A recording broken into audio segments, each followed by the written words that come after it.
Iyi ni imboneshakure ya Hejuru TV, turasubiye kubahereza mwiriwe canke mwaramutse bivanye naho buri umwe wese adukurikiye aherereye. N'umwanya w'ayandi makuru agezweho muri uyu mugoroba, mugiye gukurikira inkuru idasanzwe.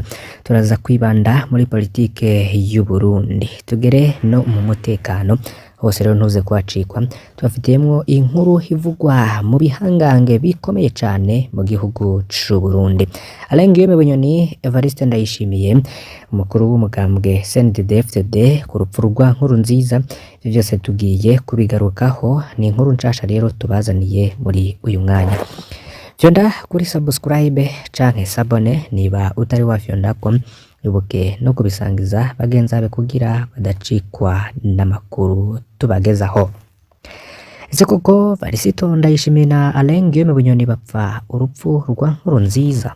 Ndayishimiye na Bunyoni bo bapfa amatungo. Icambere nuko Ndayishimiye na Bunyoni bapfa na amatungo kugira agumane ubutegetsi mu kiringo ca gatatu. Perezida Nkurunziza yarafyatuye amamiliyaridi y'amafaranga maze yagaburira ibihangange, ntiyabagaburiye co kimwe. Hari abaronse menshi, hari n'abaronse ayabaye. Bunyoni na Ndayishimiye bose rero barayaronse ko, ariko Bunyoni yaronse menshi cane. Iki kiri mu vyatumye Ndayishimiye ahindura amafaranga ibipapuro muri Ruheshi 2023, ko Bunyoni yaravuzwe mu madosiye menshi cane y'ubunyonyezi, ariko ayo madosiye ayasangiye n'ibindi bihangange vyinshi vyo muri CNDD-FDD. Ahandi naho ivyo yakoze mu gisata jejwe, abandi basanga babikora uko nyene mu bindi bisata bajejwe. Niko Bunyoni rero yaratunze ararenza, ariko n'abandi baratunze vyinshi mu buryo budasiguritse. Niyo mpamvu naho bamwagiriza amatungo y'umurengera batemera kuzana mu butungane amadosiye asigura ayo matungo iyo yazananye. Muri CNDD-FDD rero hagaragayemwo politike y'agapapu. Umwe mu bazi neza ko ubutegetsi bwa CNDD-FDD bwubatse niwe yasiguye ico bita gupapurana muri CNDD-FDD. Iyo ufise ibintu vyinshi cane baragufunga ukavayo bakwatsa amatungo atari make. Evrard Giswaswa Rajab mu rwizatunga Gisiga, ejo bundi hari no mu rwizatunga yitwa Silvestre, ubwo ni bene hamwe wa Dieudonné Murengerantwari, baraciye muri bene ivyo bihe vyo gupapurwa mu miliyaridi biciye mu butungane. Ivyo rero ikaba vyaraboneka kandi bisigura ko Bunyoni hazopapurwa ibitari bike mu butunzi afise. Ndayishimiye rero ntashobora kubandanya yihanganira kubona mukeba wiwe afise amatungo angana kuri aho. Iyo rero iyo nararibonye avuga ko ifungwa rya Bunyoni ririmwo muri politike y'agapapu ya CNDD-FDD. Iyi politike y'agapapu rero tukazonayigaruka mu zindi nkuru. Ni politike y'abasuma ishobora no kubandanya yica ubutunzi bw'igihugu, na rirya benshi mu bihangange bariko baraja kunyegeza amatungo yabo hanze y'igihugu kugira ntibaze bapapurwe ivyo bivye navyo. Ndayishimiye na Bunyoni rero bariko barapfa umwena w'ubutegetsi, kuko Ndayishimiye yaragenye Bunyoni mu bushikiranganji bwa mbere nk'uko yabisabwe na Nkurunziza, nk'uko kandi yabisabwe na Perezida Kikwete yahoze arongoye Tanzania. Hana abarundi benshi ntibazi n'inguvu Tanzania ifise ku butegetsi bwa CNDD-FDD. Ingorane nyamukuru Ndayishimiye na Bunyoni bagize nuko Nkurunziza atari akiriho ngo abaje hagati, basigaye ari abami babiri atawugaba undi. Imyaka ibiri rero bamaranye muri leta yari iyo gutegana imyereka, umwe wese yari azi neza ko azokura uwundi. Ndayishimiye rero yamaze imyaka ibiri yiga ingene azoheza Bunyoni. Bunyoni nawe yamaze imyaka ibiri ategura ingene azoheza Ndayishimiye. Ndayishimiye rero yamaze imyaka ibiri agerageza kugara amariba y'amatungo ya Bunyoni, yongera yibutsa ko Bunyoni ari umusuma yishe igihugu. Bunyoni rero ntiyavuga vyinshi, ariko nawe yamaze imyaka ibiri ategura isenyuka rya Ndayishimiye. Uretse inyinyurana rijanye n'amatungo yabo, Ndayishimiye na Bunyoni barafise ibindi batigeze bahuriza ko muri politike yabo. Ikibazo rero kijanye n'imigenderanire y'u Burundi n'u Rwanda ntibigeze bagihuriza ko, atari uko umwe yoba akunda u Rwanda kurusha uwundi, ahubwo kubera Bunyoni yabona ko gusubiza hamwe ku Rwanda n'u Burundi bikomeza Ndayishimiye akaba umukuru w'igihugu yemewe mu makungu. Ndayishimiye nawe yabona ko ingabo za FDLR zari mu Burundi ko zikomeza Bunyoni.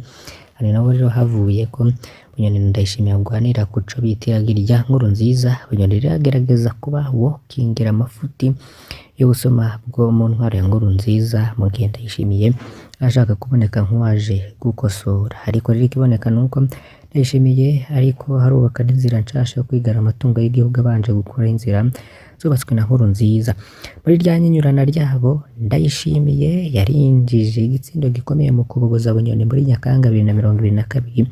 Bunyoni rero ntiyemeye ko atsinzwe, nawe yarongereje akariro ko kurondera senyuka rya Ndayishimiye. Nk'uwamaze imyaka 17 mu butegetsi, hari vyinshi Bunyoni ataragishoboye maze gukurwa mu mabanga. Ndayishimiye rero ntiyaronse n'amakuru n'ivyemezo bikwiye ku vyo Bunyoni yategura, niko biboneka mu rubanza rwa Bunyoni, ariko Ndayishimiye yibwiye ko amaze kumufata azoshobora kumukuramwo amakuru yose, byaramunaniye. None boba bariko barapfa urupfu rwa Nkurunziza koko? Amakenga arajanye n'urupfu rwa Perezida Nkurunziza ba CNDD-FDD barayafite, ariko bakanuma. Nk'uko umumenyesha amakuru Bob Rugurika nawe avyibutsa inshuro nyinshi, nta muco wigeze utangwa kuri urwo rupfu. Nta autopsy yakozwe ngo hamenyekane icamwishe. Iyo ikorwa hariho abari bateguye kwagiriza ko bamuhaye isumu. Umupfakazi wa Perezida Nkurunziza niwe yahoyahoye igihe hariho harakwiragizwa ibihuha byo kwambika ibara bamwe mu bategetsi bari begereye umugabo wiwe. Kini Bob Rugurika rero yibukije n'ingene ikiziga ca Nkurunziza kiterekanwe ngo abari bamwegereye bamusezere nk'uko rero bisanzwe bikorwa. Ivyo vyose birekana ko ivyabwiwe abarundi ngo umutima wahagaze giturumbuka bifise n'ikindi binyegeje. General Bunyoni yagiye kurongora leta ya Ndayishimiye atabewe ayo makenga ajanye n'urupfu rwa Nkurunziza. Usiho be na Ndayishimiye bopfa bijanye no kurondera ukuri ku vyishe Nkurunziza. Bisanzwe noneho bizwi ko CNDD-FDD badakunze gupfa ibijanye n'ingeri indongozi zabo zicwa, ikibazo kiri ahandi.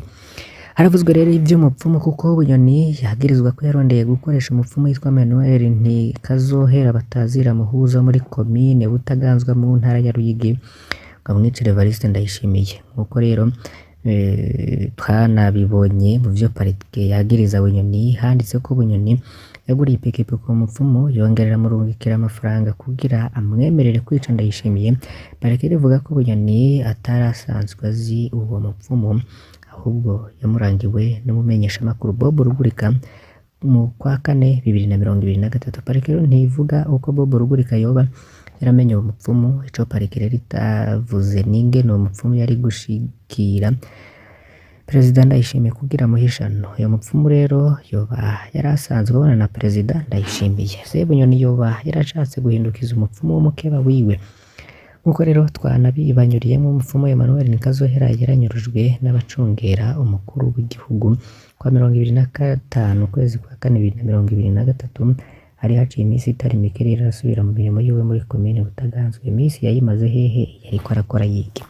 Tubutse ko Emmanuel Ntikazohera asanzwe yitwa ko ari umupfumu w'abakuru, ahandi yitwa umupfumu wa CNDD-FDD. Kini parike itandika neza n'ivyo Bunyoni yireguye igihe yasambishwa mu iperereza ku bijanye no kurondera Emmanuel Ntikazohera ngo yice Evariste Ndayishimiye. Muzo dusomira rero nuko Bunyoni yavuze ko yari akeneye gutohoza neza amakuru avuga ko uwo mupfumu yoba ari we yahaye ishano Nkurunziza. Parike rikavuga ko ifise amaudio yakuye mu biganiro vya Bunyoni na Bob Rugurika, ariko parike ntivuge biri muri izo audio. Amatwi yadusomira ngo hoba harimwo n'amajwi y'uwo mupfumu yemerera ivyo yoba yavuga ko yakoze kuri Nkurunziza. Hano rero tubibutse ko Bunyoni yagumye asaba ko bomuzanira uwo mupfumu muri sentare. Parike yaranze kumuzana. Ese boba baratinye iki? Kubera iki parike biyorohera kwagiriza Bunyoni ko yashatse gukoresha umupfumu mu kwica Perezida Ndayishimiye, ariko ntishake gutoza ibivugwa mu rupfu rwa Perezida Nkurunziza? Se nimba parike yemera ubushobozi bw'abapfumu, ntitohoze vyose kandi bwire n'abarundi bivugwa vyose mu rubanza tubibagejejeho. Kuko rero mu rubanza rwa Alain Guillaume Bunyoni rwimirije kuko ruzosubukurwa ku itariki ya 27 uku kwezi kwa 5 2024. Byose rero tukazobibashikiriza. General Major Evariste Ndayishimiye muri 2016 yarahejeje kuba umunyamabanga mukuru wa CNDD-FDD. Mu nkuru z'ico gihe hari benshi berekanye ingene Petero Nkurunziza yarejeje guca mu kibazo kitoroshe, ari uguhitamwo uwo azeza umugambi hagati ya General Alain Guillaume Bunyoni na General Evariste Ndayishimiye. bose yari abazi ko bifuza kumusubirira. Bunyoni niwe yari yegereye cane Nkurunziza, niwe yari afise inguvu nyinshi, niwe yari atunze cane, niwe yari azi amabanga menshi ya Nkurunziza, niwe yerekana ko azi ubwenge mu vyo akora, niwe yariko agerageza kwikundakazwa mu bimenyeshamakuru, niwe kandi yatanguye kwifata nk'umukuru w'igihugu. Nkurunziza yari abizi ko mu nzu kwa Bunyoni hama amasengesho yo kumutegura kare wazomusubirira. Bunyoni yari afise ikibazo kimwe gusa, ntiyakundwa cane n'aba-CNDD-FDD kuko bamwagiriza ko yishima kandi ko abagaya. Evariste nawe nyene ntiyari kure cane ya Nkurunziza, yarazwi ko aterekwa Bunyoni, yari arongoye akarwi k'abajenerali katerekwa Bunyoni, we ntiyubahuka kwigereranya na Nkurunziza, wamenga araciye bugufi, ntiyarazwi cane mu gihugu, nta matungo yo murengera yari afise nka Bunyoni. Ndayishimiye yarazi amabanga yose y'urugamba rwa CNDD-FDD, ni nawe yari yarabaye mu biganiro n'abarwanye na CNDD-FDD. Ndayishimiye yari afise n'ikibazo c'uko aba CNDD-FDD bahoranye ku rugamba batamwemera nk'umurwanyi akomeye, bamufata ko ari imvuze gusa. Nkurunziza rero yaratinya ko Bunyoni afashe umugambwe yoca afata igihugu bidatevye, yaratinya kandi ko Bunyoni ashikiriye igihugu Nkurunziza ata jambo yari gusubira kugira. Nkurunziza yahisemwo Ndayishimiye, yari yibaza ko ari we azoshobora kuguma ategeka uko ashatse hagati y'uwiyemera n'uwiyorobeka. Nkurunziza yahisemwo ubu mwiyorobekako.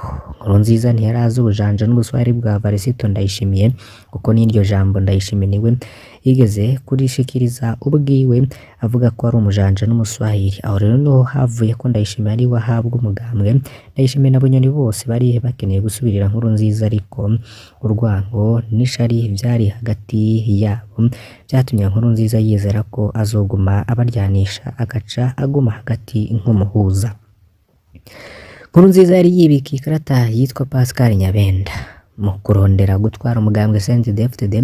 Bunyoni na Ndayishimiye bose bari bafise umuntu bagwanya, ni Pascal Nyabenda. Kubera Nyabenda yatwara umugambwe CNDD-FDD n'inama nshingamateka bose baratinya ko Nyabenda azohava asubirira Nkurunziza, niho bose biha gutyoza Nyabenda, basigurira Nkurunziza ko uwo muntu adakwiriye kuba arongoye umugambwe kandi atigeze aja ku rugamba. Nkurunziza yaremeranye.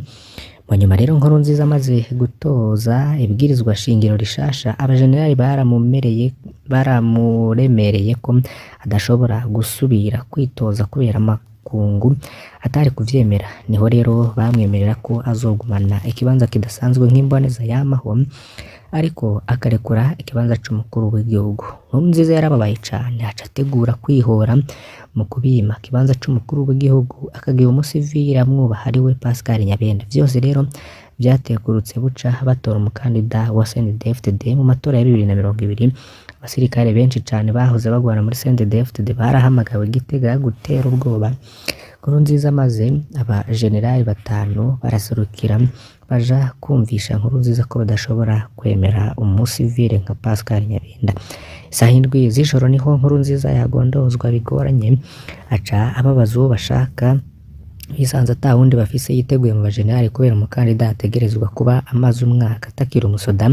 Varisito Ndayishimiye niwe bari bafise, gutyo abarabaye umukandida. Pascal Nyabenda arataha zirayoye. Nkurunziza rero ntiyashizwe, yiyumviriye kubaka inzego umukuru w'igihugu atazoba afise inguvu, mukikuza bake bayiha itegeko rimuha ijambo rya nyuma nk'imboneza yamaho, agumana n'ubushobozi ku mugambwe CNDD-FDD. Leta yubakira kw'ishari rya Ndayishimiye na Bunyoni kugira baze bame bacunganye. Mu gusozera aya makuru twari twabateguriye, Bunyoni na Ndayishimiye ntibapfa ivyo kurondera ukuri ku rupfu rwa Perezida Nkurunziza, sanzwe bashirikanye kuva na kera. Bunyoni na Ndayishimiye bapfa ubugabo, bapfa amatungo adasiguritse, bakura mu ntwaro y'akajagari, bapfa ubutegetsi. Umwe wese muri bakeneye kwigarurira ubutegetsi bwose abanje guhetsa ubundi. Iyo ngwaniro yabo rero nta nguvu na zimwe idakoresha, harimwo n'inguvu z'abapfumu.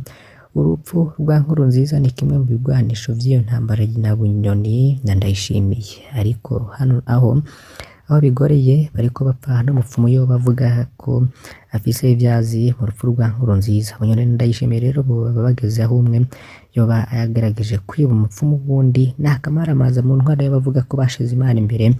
Twamwe twibuka ko hatari abantu bashira Imana imbere. Imana rero yamye iri imbere, umuntu arayikurikira canke akayiha umugongo, ibindi vyose ni ububeshi bwa politike nk'uko rero genda bitangazwa n'abantu benshi batandukanye. Turabakengurukiye cane ko mukurikira ibiganiro n'abakuru tubagezaho kuri Imbonesha kure ya Hejuru TV. Mbasabe kugira rero ngo ntimuzacikwe n'ayandi tuzobandanya kubagezaho imisi yose tuba turi kumwe. Imana ibahezagire.